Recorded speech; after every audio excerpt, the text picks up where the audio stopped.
Na semana passada, a Lady Gaga cancelou o show no Rock in Rio. A artista sofre de fibromialgia, uma síndrome que traz grande incômodo aos pacientes. Esse é o assunto do quadro de saúde. Roda a vinheta.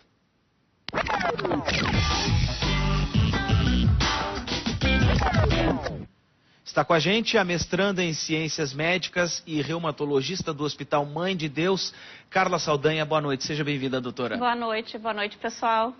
Você pode participar dessa entrevista enviando suas dúvidas por mensagem de texto para o WhatsApp 99588-2374.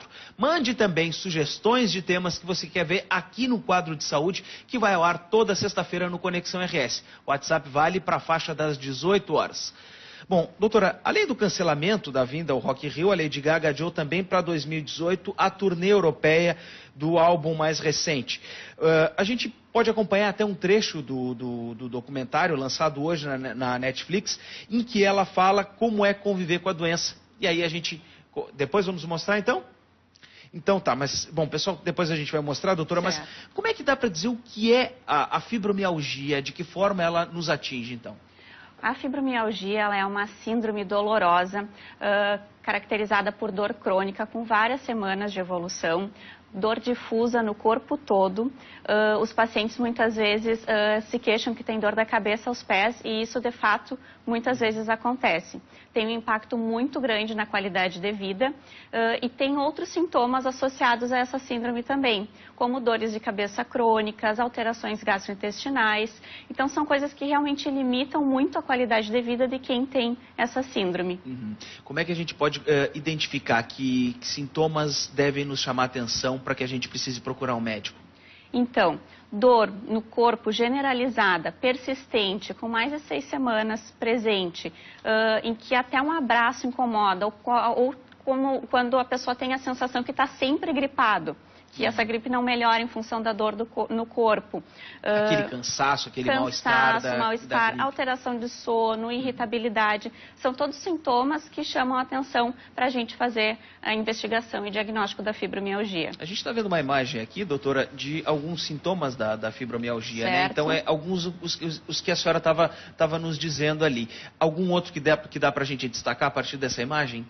Não, acho que está perfeito isso aí. O que eu chamo bastante atenção é também para os sintomas relacionados ao nosso emocional, né? Uhum. Então ali tem bastante alteração de ansiedade, depressão. Para tu teres uma ideia, já no diagnóstico da fibromialgia, a gente consegue identificar que 30% dos pacientes têm depressão não tratada. Uhum. E isso impacta negativamente no controle da dor e na qualidade de vida dessas pessoas. Sim. Ao longo da doença, a gente sabe que cerca de 60% até 74% desses pacientes podem desenvolver transtornos de ansiedade e transtornos de humor, como a depressão. Uhum. E o que provoca a fibromialgia? Que tipos de cuidados eu posso ter, por exemplo, para evitar que ela aconteça? A fibromialgia, suas causas, elas ainda não são muito claras para nós. Uhum. A gente consegue identificar alguns fatores relacionados ao início dessa síndrome. Então, estresse emocional, estresse físico, e como estresse físico a gente entende até um processo de infecção precedendo o quadro, traumas, tanto físicos quanto traumas emocionais atuais ou do passado, e também tem alguns trabalhos que associam uma relação genética. A gente sabe por estudos que numa família em que tem uma pessoa com fibromialgia, os seus familiares têm um risco de 8 vezes maior de desenvolver a fibromialgia também. Uhum. A gente pode conversar um pouco mais também sobre o tratamento, doutora Carla. Inclusive temos algumas imagens para ilustrar. Quais são os processos que o paciente com fibromialgia vai ter de cumprir? Bom, o tratamento, ele é um tratamento que não requer só o uso da medicação. É uma combinação de fatores, porque é uma síndrome complexa, né? Cada paciente é único, cada dor é única. Então, a gente precisa identificar naquelas pessoas quais são os principais sintomas que predominam, além da dor crônica. Tem pessoas que têm mais alteração de sono, mais insônia, tem pessoas que dormem demais, né? Então, a gente fala de uma combinação de tratamento que é uso de medicamentos, atividade física e o tratamento de psicoterapia, não somente para aqueles casos de depressão e ansiedade, isso como parte do tratamento. Em relação aos medicamentos, são medicamentos que variam desde relaxantes musculares de atuação periférica, alguns são da classe de anticonvulsivantes, utilizados com o objetivo de modulação de dor, e outros também têm ação como antidepressivos. O que diferencia é a dose que nós usamos para o controle da dor e o controle da depressão. Para a gente poder mensurar... Frequentemente, quem trabalha muito no computador, por ficar sentado, tem alguma dor nas costas. Em que momento, talvez, a gente teria que diferenciar, por exemplo, essa dor nas costas corriqueira de algo que pode vir a ser a fibromialgia? Tá. Na fibromialgia, a dor literalmente não é localizada numa parte só do corpo. Ela não é só nas costas. Isso é muito importante, que às vezes a gente não tem essa dimensão. Exatamente. Ela pode ser mais importante em algum ponto do corpo, mas ela é uma dor generalizada. A gente faz, no consultório, para examinar esses pacientes, a gente pesquisa 18 pontos de dor. E são pontos que vão desde essa região, nas costas, membros inferiores e nos membros superiores, tá? São 18 pontos. Para se considerar como tendo fibromialgia, a gente adota o critério de 11, de uma forma mais objetiva de avaliação, tá? Então, é uma dor literalmente que acomete todo o corpo, não é localizada. Pode ter uma intensidade maior em algum local. Tá?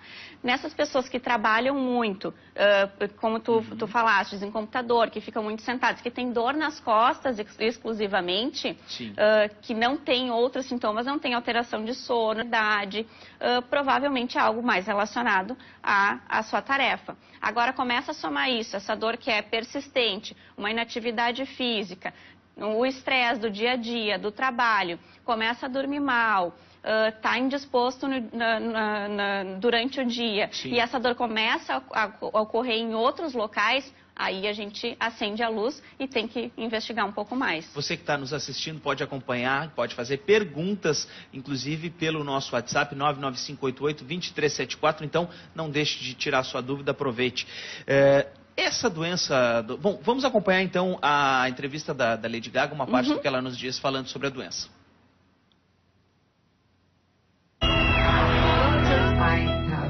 Chased this pain for 5 years. And the fury in all of this is that I'm fucking strong and I can still be me. Yeah. And when I feel the adrenaline of my music and my fans, like, I can fucking go. Right. But it doesn't mean I'm not in pain.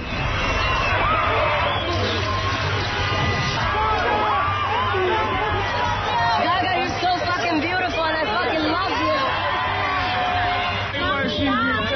I'm not afraid of, like, those things, like getting pregnant and becoming older with the fans. I'm excited. I want to become an old rock star lady.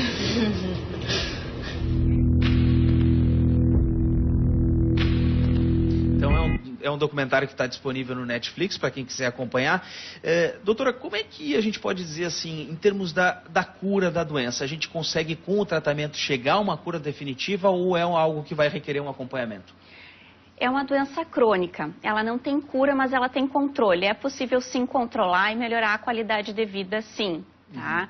Depende do quão amplo é esse tratamento. E, claro, individualizar o tratamento para cada pessoa. Mas existe sim a possibilidade de melhorar a qualidade de vida muito, né? Adotando esses tratamentos que a gente sabe com comprovação científica que são eficazes. A combinação desses tratamentos. Como eu disse, você pode participar agora na faixa das 6 da tarde pelo WhatsApp com dúvidas ou também com sugestões para o nosso quadro de saúde pelo WhatsApp 99588-2374.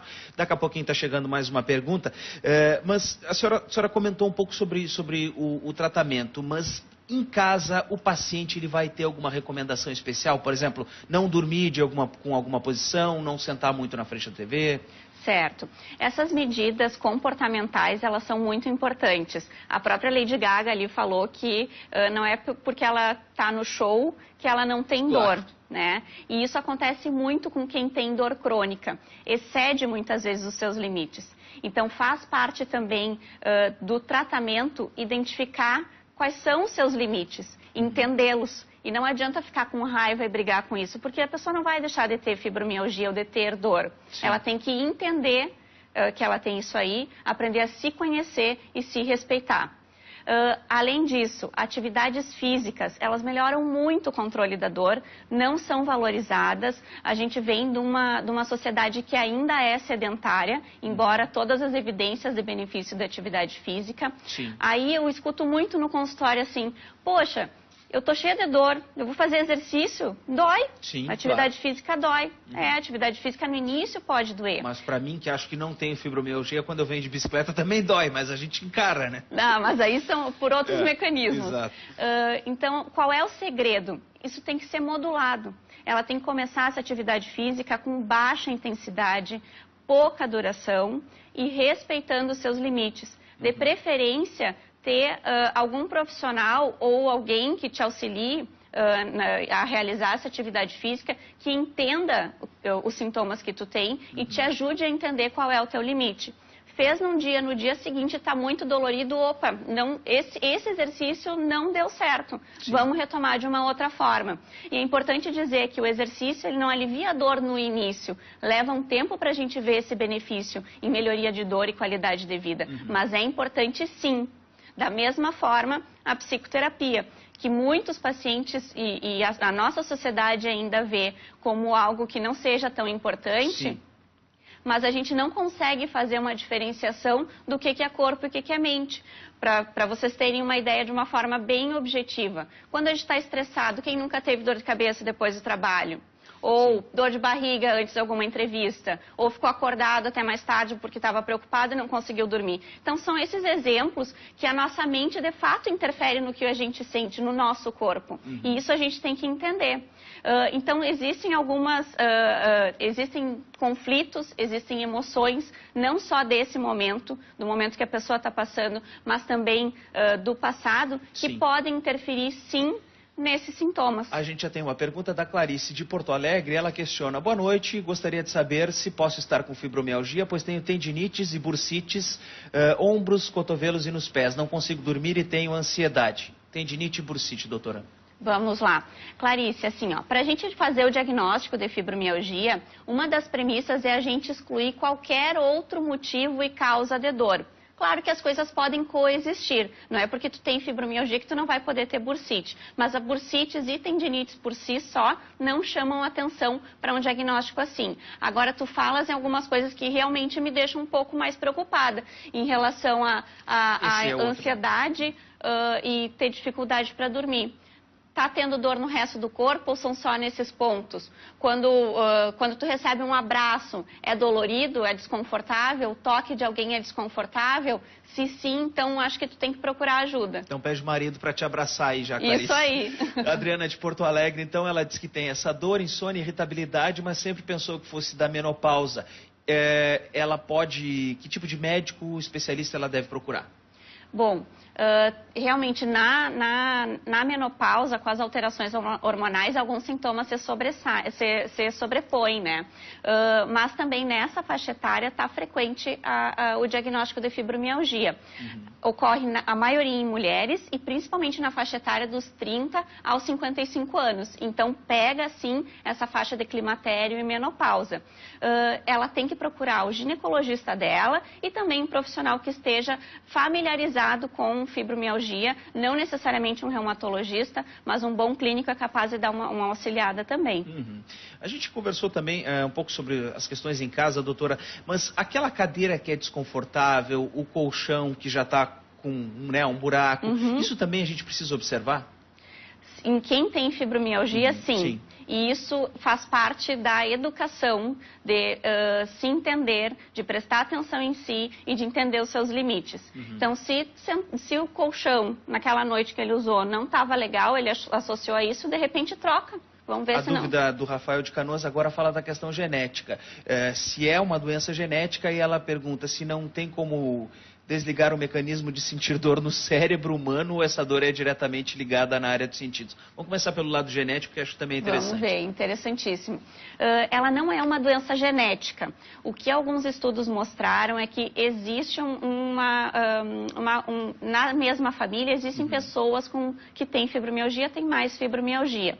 Como eu falei anteriormente, existe um risco 8 vezes maior de ter mais pessoas com fibromialgia na mesma família do que em outros núcleos que não tem. Mas não tem um gene específico ou um conjunto de genes. A causa da fibromialgia ela é multifatorial, é uma combinação desses fatores, não é um único só. Sim. Chegaram mais algumas participações, mas infelizmente o nosso tempo está no fim. Eu só vou poder ler a do Alexandre de Alvorada, que é nosso amigo, está sempre participando aqui. Acredito que, contendo os gatilhos mencionados, não seriam necessários medicamentos. Precisa medicamento, doutora? Adorei. É o Alexandre? É. Está coberto de razão, Alexandre. Não necessariamente o medicamento faz parte. Na verdade, o medicamento ele auxilia nesses outros processos que eu comentei, de atividade física e entender esses fatores emocionais. Tem pessoas, sim, que controlam muito bem com atividade física e com esses outros controles. Como eu disse, tem que ver caso a caso. Qual seria a melhor da atividade física? Bicicleta, caminhada, depende de cada... Não tem nenhuma atividade física superior à outra. Tem que ser alguma coisa que vocês consigam inserir no seu dia a dia, na sua rotina. Claro, inicialmente não vai ser algo prazeroso, então tem que entender como hora de tomar remédio. E o que a gente pede é que seja pelo menos 3 vezes na semana, por meia hora. De repente, no início, não consegue fazer tudo isso, mas tenha isso como um objetivo. Doutora Carla Saldanha, muito obrigado pela participação aqui no Conexão RS. E eu que agradeço. No próximo bloco, o assunto são os direitos das pessoas transexuais e LGBTI. Nós já voltamos.